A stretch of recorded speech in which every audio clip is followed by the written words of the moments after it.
Elephant jokes. Ivan? Bob? I blink. The dawn sky is a smudge of gray flecked with pink, like a picture drawn with 2 crayons. I can just make out Ruby in the shadows, waving hello with her trunk. Are you awake? Ruby asks. We are now, says Bob. Aunt Stella's still asleep, and I don't want to wake her 'cause she said her foot was hurting, but I'm really, Ruby pauses for a breath, really bored. Bob opens one eye. You know what I do when I'm bored? What? Ruby asks eagerly. Bob closes his eye. I sleep. It's a little early, Ruby, I say. I'm used to getting up early. Ruby wraps her trunk around one of the bars on her door. At my old circus, we always got up when it was still dark, and then we had breakfast, and we walked in a circle, and then they chained up my feet, and that really hurt. Ruby falls silent. Instantly, Bob is snoring. Ivan, Ruby asks, do you know any jokes? I especially like jokes about elephants. Well, let me see. I heard Mac tell one once. I yawn. How can you tell that an elephant has been in the refrigerator? How? By the footprints in the butter. Ruby doesn't react. I sit up on my elbows, trying not to disturb Bob. Get it? What's a refrigerator? Ruby asks. It's a human thing, a cold box with a door. They put food inside. They put food in the door? Or food in the box? And is it a big box? Ruby asks. Or a little box? I can see that this is going to take a while, so I sit up all the way. Bob slides off, grumbling. I reach for my pencil, the one I snapped in half with my teeth. Here, I say, I'll draw you a picture of one. In the dim light, it takes me a minute to find a piece of paper that Julia gave me. The page is a little damp, and it has a smear of something orange on it. I think it's from a tangerine. I try my best to make a refrigerator. The broken pencil is not cooperating, but I do what I can. By the time I'm done, the first streaks of morning sun have appeared in flashy cartoon colors. I hold up my picture for Ruby to see. She studies it intently, her head turned so that one black eye is trained on my drawing. Wow! You made that? Is this the thing you were telling me about before? Art? Sure is. I can draw all kinds of things. I'm especially good at fruit. Could you draw a banana right now? Ruby asks. Absolutely. I turn the paper over and sketch. Wow, Ruby says again in an awed voice when I hold up the page. It looks good enough to eat. She makes a happy, lilting sound, an elephant laugh. It's like the song of a bird I recall from long ago, a tiny yellow bird with a voice like dancing water. Strange, I had forgotten all about that bird, how she'd wake me up every morning at dawn when I was still curled safely in my mother's nest. It's a good feeling making Ruby laugh, so I draw another picture, and another, along the edges of the paper, an orange, a candy bar, a carrot. What are you two up to? Stella asks, moaning as she tries to move her sore foot. How are you this morning? I ask. Just feeling my age, Stella says. I'm fine. Ivan is making me pictures, Ruby says, and he told me a joke. I really like Ivan and Stella. Stella winks at me. Me too, she says. Ivan, want to hear my favorite joke? Ruby asks. I heard it from Maggie. She was one of the giraffes in my old circus. Sure, I say. It goes like this. Ruby clears her throat. What do elephants have that nothing else has? Trunks, I think, but I don't answer because I don't want to ruin Ruby's fun. I don't know, Ruby, I reply. What do elephants have that nothing else has? Baby elephants, Ruby says. Good one, Ruby, I say, watching Stella stroke Ruby's back with her trunk. Good one, Stella says softly. Children. Once I asked Stella if she ever had any babies. She shook her head. I never had the opportunity. You would have made a great mother, I told her. Thank you, Ivan, Stella said, clearly pleased. I like to think so. Having young ones is a big responsibility.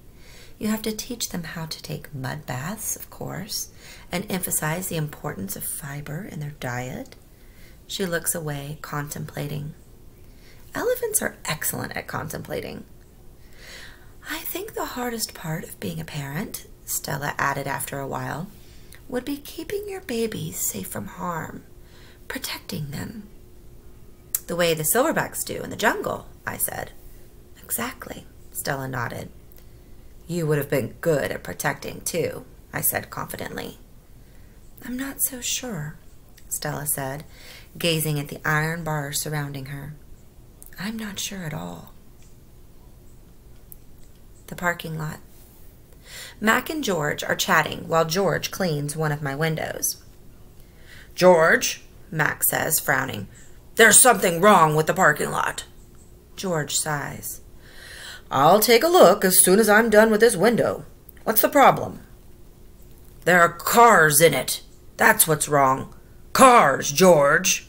Mac breaks into a grin. I think things are actually starting to pick up a bit. It's got to be the billboard. People see that baby elephant and they just want to stop and spend their hard-earned cash. I hope so, George says. We sure could use the business. Mac's right. I have noticed more visitors coming since he and George added the picture of Ruby to the sign. People crowd around Ruby and Stella's domain, oohing and awing at the sight of such a tiny elephant. I gaze out at the huge sign that makes humans stop and spend their hard-earned cash.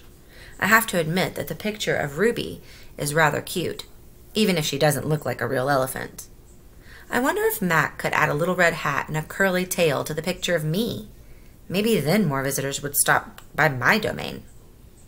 I could use a few oohs and ahs myself. Ruby's story. Ivan, tell me another joke, please, Ruby begs after the 2 o'clock show.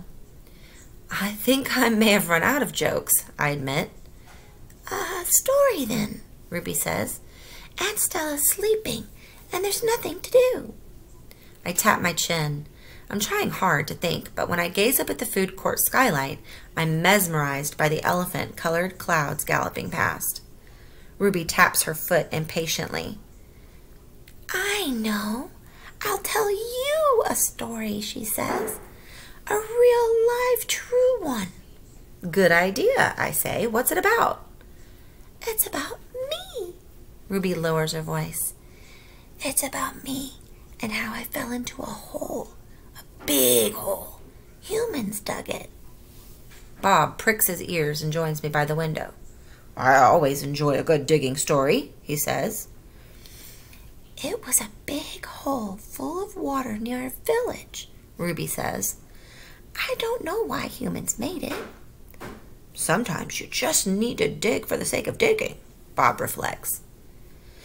We were looking for food, Ruby says. My family and I, but I wandered off and got lost and went too close to the village.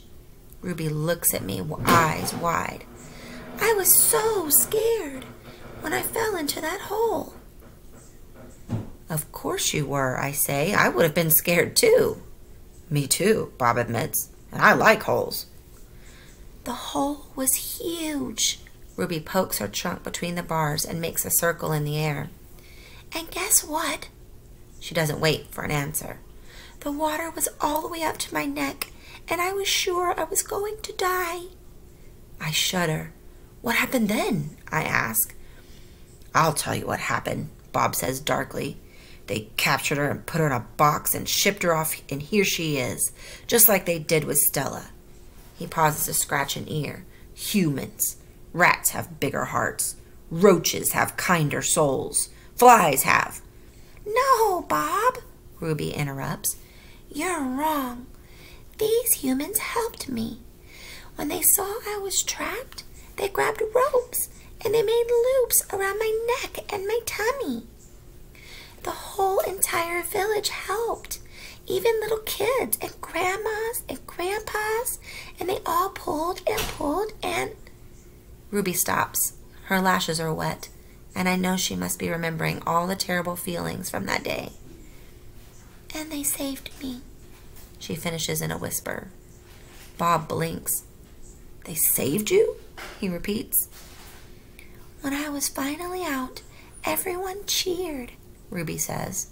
And the children fed me fruit, and then all those humans led me back to my family. It took the whole day to find them. No way, Bob says, still doubtful. It's true, Ruby says. Every word. Of course it's true, I say. I've heard rescue stories like that before. It's Stella's voice. She sounds weary. Slowly, she makes her way over to Ruby. Humans can surprise you sometimes. An unpredictable species, Homo sapiens. Bob still looks unconvinced. But Ruby's here now, he points out. If humans are so swell, who did that to her? I send Bob a grumpy look. Sometimes he doesn't know when to keep quiet. Ruby swallows, and I'm afraid she's going to cry. When she speaks, her voice is strong. Bad humans killed my family, and bad humans sent me here. But that day in the hole, it was humans who saved me. Ruby leans her head on Stella's shoulder. Those humans were good. It doesn't make any sense, Bob says. I just don't understand them. I never will. You're not alone, I say, and I turn my gaze back to the racing gray clouds. A hit. Stella's foot hurts too much for her to do any hard tricks for the 2 o'clock show. Instead, Mac pulls her, limping, into the ring where she tracks a circle in the sawdust. Ruby clings to her like a shadow. Ruby's eyes go wide when Snickers jumps on Stella's back and then leaps onto her head. At the 4 o'clock show, Stella can only get as far as the entrance to the ring. Ruby refuses to leave her side. At the 7 o'clock show, Stella stays in her domain. When Mac comes for Ruby, Stella whispers something in her ear. Ruby looks at her pleadingly, but after a moment, she follows Mac to the ring. Ruby stands alone. The bright lights make her blink. She flaps her ears. She makes her tiny trumpet sound. The humans stop eating their popcorn. They coo. They clap. Ruby is a hit. I don't know whether to be happy or sad. Worry. When Julia arrives after the show, she brings 3 thick books, 1 pencil, and something she calls magic markers. Here, Ivan, she says, and she slides 2 magic markers and a piece of paper into my domain. I like the sundown colors, red and purple, but I don't feel like coloring. I'm worried about Stella. All evening she's been quiet and she hasn't eaten a bit of her dinner. Julia follows my gaze. Where is Stella anyway? She asks, and she goes to Stella's gate. Ruby extends her trunk and Julia pats it. Hi, baby, she says. Is Stella all right? Stella is lying in a pile of dirty hay. Her breath is ragged. Dad, Julia calls. Could you come in here a minute? George sets aside his mop. Do you think she's okay, Dad? Julia asks. Look at the way she's breathing. Can we call Mac? I think there's something really wrong. He must know about her, George rubs his chin. He always knows. But a vet costs money, Jules. Please, Julia's eyes are wet. Call him, Dad. George gazes at Stella. He puts his hands on his hips and sighs. He calls Mac. I can't hear all of his words, but I can see George's lips tighten into a grim line. Gorilla expressions and human expressions are a lot alike. Mac says the vet's coming in the morning if Stella's not any better, he tells Julia. He says he's not going to let her die on him, not after all the money he's put into her. George strokes